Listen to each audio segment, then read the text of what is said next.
Hey guys, this is Andre, and welcome back to another Clash of Clans video. As you can tell, we're on my Town Hall 9, and as the title says, we are going to try and max our heroes. So, what we're going to be doing is some Super Queen raids. I always love doing Super Queen, because as you can tell on the screen, it takes 19 minutes for it to cook up, and you get at least 2.4k or above Dark Elixir on each raid. So we're going to be doing a live attack, and I'm going to be basically just talking to you guys about how to max out your heroes. So obviously, if you have been to my channel and seen a lot of my videos, you know that if my queen is not upgrading, I am doing Super Queen. Super Queen to me is just super fun. Obviously, it has super in the name, but it's awesome. It gets a ton of Dark Elixir. You just bulldoze in there, grab that Dark Elixir, and then head out. So with this live attack, we have a Town Hall 10, and luckily this guy's Inferno Tower is actually upgrading. So we're going to be able to actually get that Dark Elixir. 3.1k Dark Elixir. That's pretty insane. So we're going to start off by attacking on the top left where the Town Hall is. Take out a couple of those buildings and collectors and everything with our minions so that we can funnel our queen straight into the middle. Hopefully not get targeted by that Inferno Tower, because if she gets targeted by that Inferno Tower, it's game over. Now I know a lot of you know what Super Queen farming is, and if you don't, I can put a link right here of where I have a very in-depth, detailed guide on how to Super Queen farm. So I'm going to be using Super Queen throughout this whole entire video, and I'm going to be giving you guys the 3 steps that I use to efficiently max out your heroes. In my opinion, I think Super Queen farming is one of the best ways to farm Dark Elixir when your queen is actually not upgrading. Now you guys might be saying, why is that? You're using 280 Dark Elixir for the minions that you're using in every single raid. The thing about Super Queen is that I've never really had a problem with it.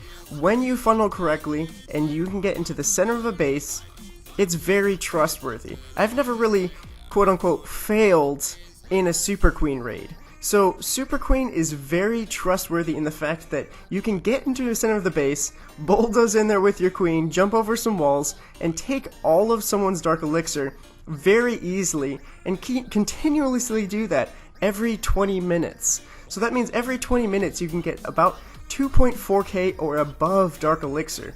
That's very good. I think that's one of the best ways to do it. And even though I'm using 280 Dark Elixir for those minions, I'm still consistently getting 2.4k Dark Elixir every single raid, which means that every 20 minutes I'm getting about 2.2k or above. That's pretty good, and I haven't really failed with Super Queen yet. So Super Queen is very consistent. You do use some Dark Elixir, but you do make a lot of it in the process. So for my first tip on maxing your heroes, I would suggest going up in cups. Because even though there's Dark Elixir evenly throughout silver, gold, crystal, and so on, it really doesn't matter where you farm Dark Elixir, honestly. Any kind of trophy range is good, but because you're going up in cups, the trophy range will give you a certain bonus. So if you're in crystal, if you're in champions, it's going to give you a bonus every single time, which is either going to negate the amount you spend on your minions, or it'll actually give you an extra boost. So if you're using GiBarch, or any of those other attack strategies that don't actually consume Dark Elixir, you're going to get the amount of Dark Elixir that's on the base, and then that extra little bit that you get for the bonus. Now I know 50, 100, or 200 Dark Elixir doesn't seem like a lot, but if you add that up for every single raid that you do in one day, let's say you attack 10 times, and then you attack multiple days in a row, that's definitely going to add up. As an example, I have a Town Hall 8 that's currently in Crystal 1. I use 28 hogs, which I think cost about 54 Dark Elixir each, and I never run out of Dark Elixir. It's because of that extra bonus in Crystal 1 and the amount of Dark Elixir that I get for each raid that I'm able to consistently just use hogs to move up in trophies. So it definitely makes a huge difference. I would not suggest using just hogs when you want to farm efficiently, but as a Town Hall 8 with all of my Dark Troops maxed and my King maxed, I don't really have any other thing to spend Dark Elixir on.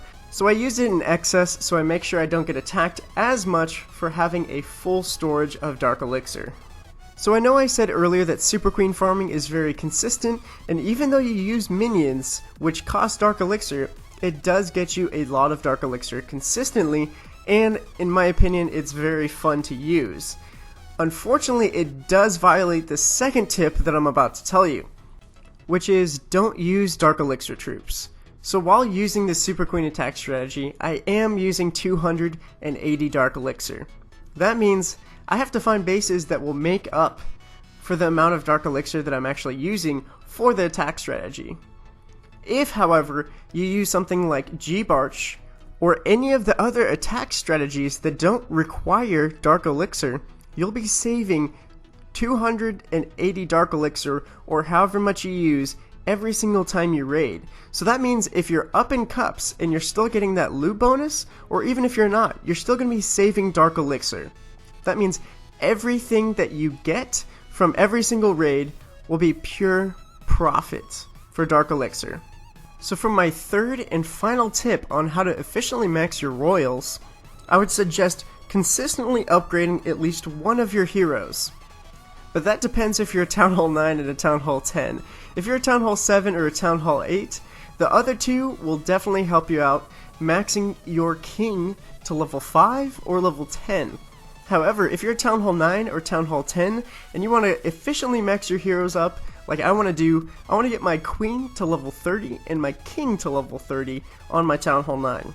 So one of the things that I do personally is I make sure one of my heroes are consistently being upgraded. Whether it be my king, and then I'll use Super Queen farming, or maybe GiBarch.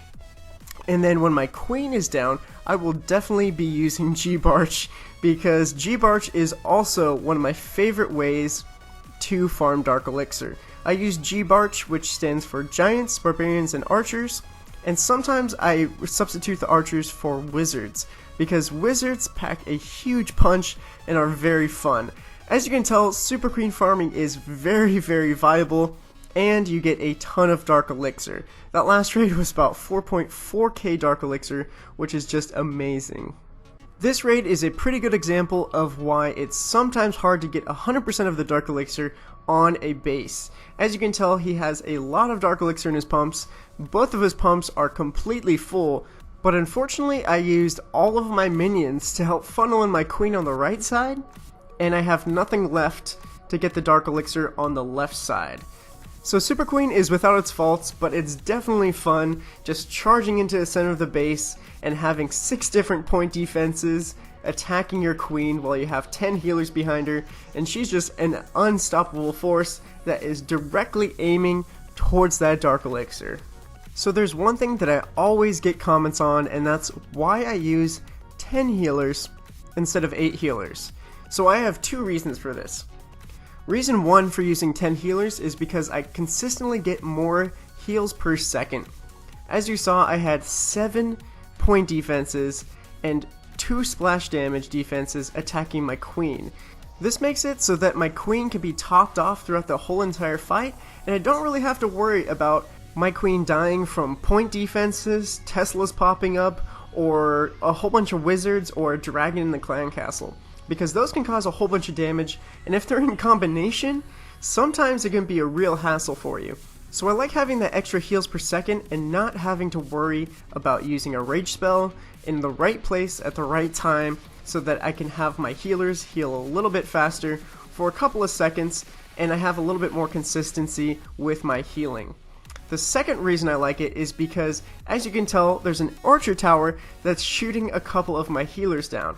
Now, fortunately, it takes a long time for one single archer tower to take down a healer. However, if I had 8 healers at the time, and that archer tower would have taken down 2, maybe 3 healers, I would have been in a little bit of a problem. Like, I would have been in a fix because, you know, I need all of the healers I can get when using Super Queen. So if you're only using 8, and then 3 of them are taking down, that makes a huge difference, because you only have 5 healers left, and then if you have a whole bunch of point defenses shooting you, and or a P.E.K.K.A. in the clan castle that can almost one-shot your queen, it kind of causes a problem. The second reason I have it is because it does use a little bit less minions. I only use about 28 minions, which is perfect for me because I don't really need any more to help funnel my queen into the center of a base.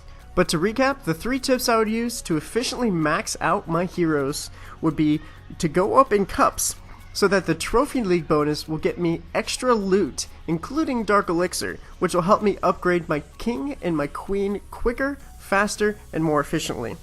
Second one is don't use Dark Elixir troops. So don't use minions, hogs, or any of those troops so that you can save that and not have to invest it in your attack strategy and have to make up by attacking bases that have more Dark Elixir. You can attack bases that have less Dark Elixir and still make more Dark Elixir in the long run. The third tip is consistently upgrade one of your heroes. This is only for Town Hall 9s and Town Hall 10s as I stated earlier, but it definitely helps because you have one hero all the time to attack with your regular attack strategy. So it helps out a lot. As you can see, my king is going up to level 21 within 15 hours. I'm not going to be attacking after this video, so I don't really need to worry about having one of my heroes with me. But we do have 116,000 Dark Elixir, and we're going to be upgrading our queen, which is going to take 7 days to level 21. I do like to keep them even. Now they're going to be able to finally get a drink because they're both 21. But besides that, guys, this is the end of the video. If you guys enjoyed it, make sure to smash that like button. Make sure to share this with your friends and clanmates, and most of all, make sure to be subscribed. Peace!